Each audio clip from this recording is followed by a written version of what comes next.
កើក៏រងារងាញោមញ័រកាយនាសមន្តឹងរលបបលើជលសានោមឲ្យចិនរិនទុក្ខាស្រមៃនឹកដល់ភក្ត្រៃនឹងវាចាធំសាធំ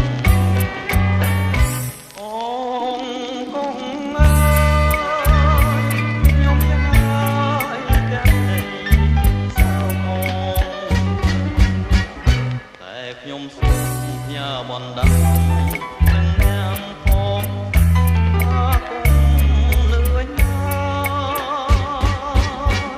បន្ទិញទៀនខ្ញុំឃ្លាតចឹងគួចនឹងសែនតាមិនចង់ឃ្លានឃ្លាតពីកាយចង់ឆ្ងាយឆ្ងាយពីថ្លៃទឹកងាឡៃតែ